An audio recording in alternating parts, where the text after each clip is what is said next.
Assalamualaikum warahmatullahi wabarakatuh. Alhamdulillahirabbil alamin wa bihi nasta'inu ala umuri dunya waddin wassalatu wassalamu ala asrofil anbiya'i wal mursalin wa ala alihi washabihi ajmain. Pertama-tama marilah kita panjatkan puji syukur kehadirat Allah Subhanahu wa taala yang telah melimpahkan beribu-ribu nikmat yang tidak dapat kita ukur.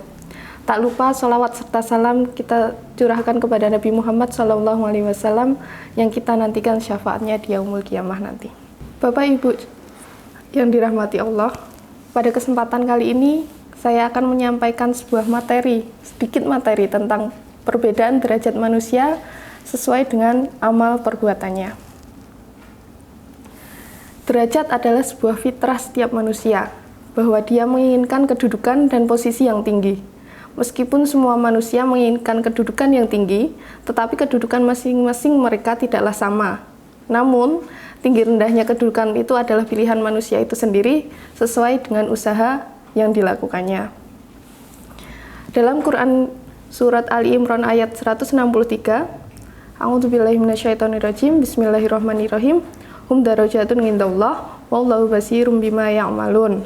Kedudukan mereka itu bertingkat-tingkat di sisi Allah dan Allah Maha melihat apa yang mereka kerjakan.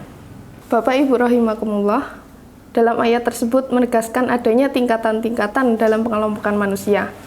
Penempatan golongan manusia pada tingkatan tertentu berbanding lurus dengan amal perbuatan yang dilakukannya.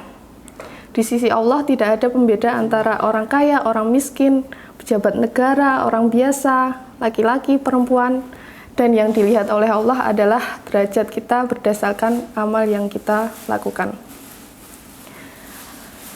Menurut Imam Al-Ghazali ada 3 derajat manusia di sisi Allah. Yang pertama apa? Yang pertama adalah orang yang selamat atau salim. Dalam golongan ini, orang yang senantiasa mengerjakan kewajibannya dan meninggalkan larangan Allah adalah termasuk orang yang selamat. Golongan yang kedua adalah golongan orang yang beruntung atau robih. Golongan ini adalah golongan orang-orang yang dengan sukarela mengerjakan ibadah, mendekatkan diri kepada Allah dan menjalankan sunnah-sunnahnya dan tidak cukup menjalankan kewajiban dan menjauhi larangan dari Allah. Dan golongan yang ketiga adalah golongan orang yang rugi atau hasir. Golongan ini adalah orang-orang yang ogah-ogahan atau malas dalam menjalankan kewajibannya. Bapak Ibu, jika kita tidak bisa menjadi bagian dari golongan yang beruntung, maka berusahalah untuk menjadi bagian dari golongan yang selamat. Dan jangan sampai kita menjadi golongan yang merugi. Bapak Ibu yang dirahmati Allah, dalam ajaran Islam disebutkan beberapa sebab tingkat tingginya derajat seorang hamba. Yang pertama adalah iman dan amal soleh. Dalam Quran surat Toha ayat 75, wa may ya'tihi mu'minan qad ngamila sholihatin faulaika lahumud darajatul ula. Dan barang siapa datang kepada Tuhannya dalam keadaan beriman, lagi sungguh-sungguh beramal soleh, maka mereka itulah orang-orang yang memperoleh tempat-tempat yang tinggi. Sebab yang kedua adalah berilmu. Dalam Quran surat Al-Mujadalah ayat 11, Allah akan mengangkat orang-orang yang beriman di antara kamu dan orang-orang yang diberi ilmu beberapa derajat. Dan Allah Maha mengetahui apa yang kamu kerjakan. Untuk sebab yang ketiga, yaitu adalah membiasakan sholat malam saat orang lain terlelap sebagai sarana taqarrub atau mendekatkan diri kepada Allah Subhanahu wa taala.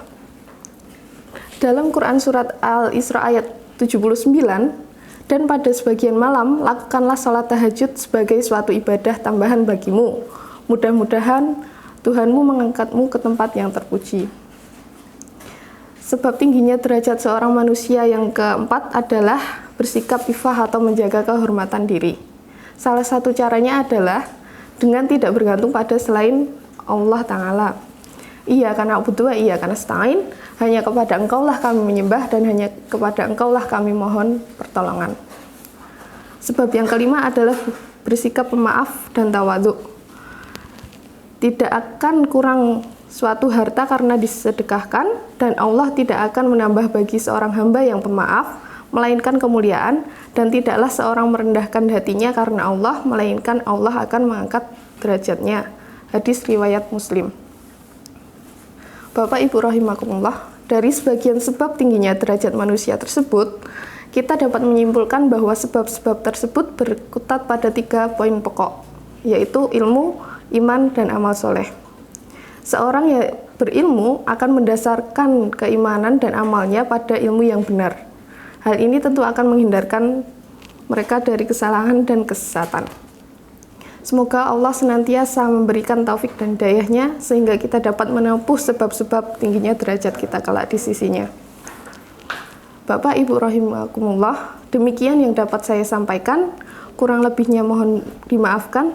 Yang benar datangnya dari Allah, yang salah itu datangnya dari saya pribadi selaku manusia yang tak luput dari salah.